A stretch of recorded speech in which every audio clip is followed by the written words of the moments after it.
बिस्मिल्लाहिर्रहमानिर्रहीम। अस्सलाम वालेकुम वरहमतुल्लाहि वबरकातुहू। आज मई 2023 में हमारा मुल्क जिस नहज पर आ चुका है, इसकी सबसे बड़ी वजह क्या है? क्या इसकी वजह पाकिस्तान पीपल्स पार्टी है? क्या इसकी वजह पाकिस्तान तहरीक इंसाफ है? क्या इसकी वजह पाकिस्तान मुस्लिम लीग नून है? क्या इसकी वजह इस्टेब्लिशमेंट है या इसकी वजह कुछ और मुहर्रिकात हैं?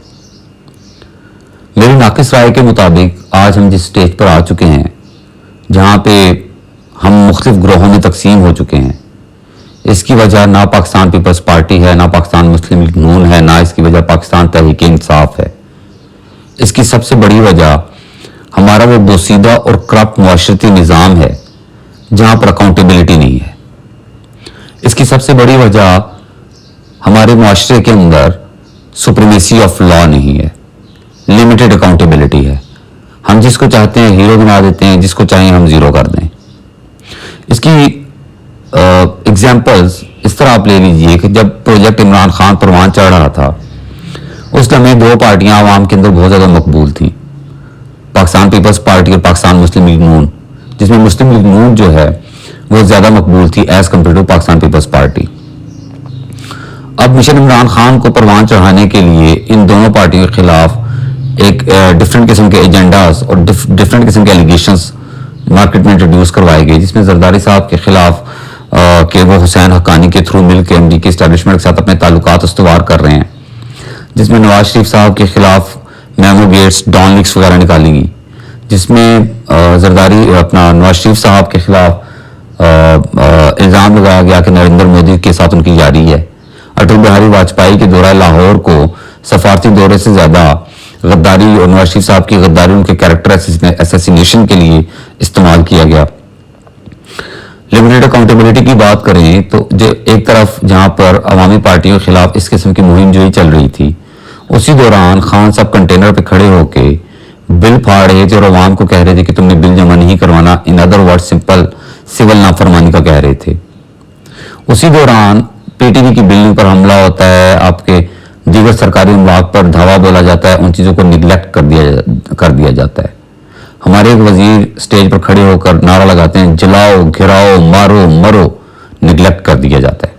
इन तमाम चीज़ों को निगलेक्ट कर दिया जाता है, ठीक है। और चूंकि मिशन इमरान खान को परवान चढ़ाना बुनियादी मकसद था कि उनको आप ऊपर लेके आएंगे, ठीक है। इसी दौरान खान साहब की दौरान हुकूमत जुल्फी बुखारी और अदील मुसर्रत, जिन्होंने अमेरिका, बरतानिया, फ्रांस और दीगर ममालिक के साथ वफादारी का हल्फ लिया हुआ था, वो खान साहब के करीबी रफ़का में शामिल होते हैं, उस चीज़ को निगलेक्ट कर दिया जाता है। जुल्फी बुखारी की इसराइल के एक मेन अहदेदार के साथ मुलाकात होती है, उसको निगलेक्ट कर दिया जाता है। इमरान खान साहब की जुल्फी बुखारी के थ्रू इसराइली उस अहदेदार के साथ एक डील चलती है, उसको भी निगलेक्ट कर दिया जाता है। और इन तमाम चीज़ों के बावजूद खान साहब को सादिक और अमीन करार दे दिया जाता है।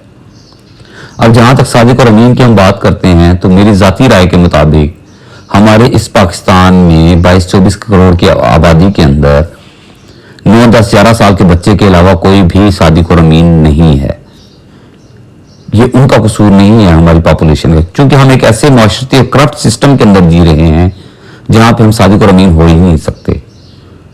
इतनी ज़्यादा चीज़ों, इतने ज़्यादा एविडेंस, इसराइली मुलाकातें हैं, ये तमाम चीज़ों के बावजूद खान साहब की जो पॉलिटिकल कंसल्टेंसी फर्म है, that is a US based firm, ठीक है, जो खान साहब को पॉलिटिकल मूवमेंट्स देती है, हमें हमारे इल्म में था, हमने तब भी उस चीज़ को निगलेक्ट कर दिया। खान साहब जो हाथ में तस्बीह लेके फिरते हैं, एक पादरी ने इनको बताया कि भाई मजहब कार्ड खिलो, पाकिस्तान में मजहब कार्ड बिकता है। खान साहब ने हाथ में तस्बीह उठा ली, इय्याका नअबुदु व इय्याका नस्तईन का नारा लगा दिया गया। और दोगलापन यहाँ तक कि उसके फौरन बाद यहाँ पे डांस की और इब्राहिम हक साहब के गाने शुरू हो जाते थे। अमर बिल मारूफ और नही अनिल मुनकर का नारा लगा के अवाम को अपने साथ जोड़ा जाता है। तो खैर, coming back to the point कि इन तमाम चीज़ों के बावजूद खान साहब की अकाउंटेबिलिटी नहीं होती, कोई चेक एंड बैलेंस नहीं होता। इन द मीनवाइल जैसे ही हमें एहसास होता है कि जो मिशन प्रोजेक्ट इमरान खान है, जिसको रिफॉर्म्स के लिए लाया गया था, जिसको جس کو پروان چڑھایا گیا تھا تاکہ ملک کی سالمیت کو برقرار رکھا جائے، زرداری صاحب، نواز شریف صاحب ان کے مقابلے میں ایک ایسا آدمی لے کے آؤ جو پڑھا لکھا ہو، جو ویل میچیور ہو، جو چیزوں کو انڈرسٹینڈ کرے، وہ اس کی موومنٹس اب انٹرنیشنل اسٹیبلشمنٹ کے ہاتھوں میں چلے گی. تو ہمارا جو پولیٹیکل ونگ ہے ہماری اسٹیبلشمنٹ کا، وہ اپنی موومنٹ سٹارٹ کرتا ہے. اور جیسی وہ موومنٹ سٹارٹ کرتا ہے، خان صاحب کی جڑیں اتنی مضبوط ہو چکی ہوتی ہیں کہ ہماری عوام جو ہے وہ انہیں کو اپنا سب کچھ مان کر ہر چیز ان کے لیے اپنی قربان کرنے کے لیے تیار ہو جاتی ہے. This is the basic drawback of our state, of our country, کہ ہم لوگ ریئلسٹک فگرز پہ جانے کے بجائے جذباتی ہو جاتے ہیں. اگین مذہب کارڈ کھیلا جاتا ہے، ہم جذباتی ہو جاتے ہیں. مذہب کارڈ کھیلا گیا، ہم جذباتی ہو گئے. امر بالمعروف اور نہی عن المنکر کا نعرہ لگایا گیا، امریکہ ہمارا پی ٹی آئی کا دشمن ہے، یہ نعرہ لگایا گیا.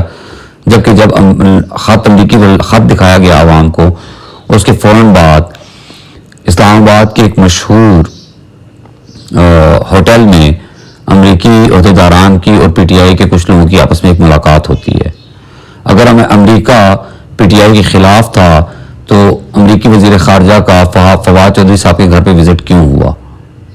تو یہ تمام چیزیں خان صاحب کی جو کنسلٹنسی فرم ہے، جو یو ایس بیسڈ فرم ہے، وہ ان کو تمام اپنی موومنٹس بتا رہی ہوتی ہے. اینی وے آج انفارچونیٹلی وہ مشن جو ہمارے ملکی مفاد کے لیے سٹارٹ کیا گیا تھا، آج وہ اینٹی پاکستان اس اسٹیج کے اوپر چلا گیا، جس کی وجہ سے آج ہم لوگ اس نہج پہ ہیں کہ جہاں پہ ہم لوگ گروپس میں تقسیم ہو چکے ہیں، جہاں پہ ہم اپنی فوج، اپنے اداروں کی کریڈیبلٹی کو چیلنج کر رہے ہیں. اور یہ ایک لمحہ فکریہ ہے جس کے بارے میں ہم سب کو سوچنا ہے. اللہ تعالیٰ پاکستان کی حفاظت فرمائے. پاکستان آرمی زندہ باد. پاکستان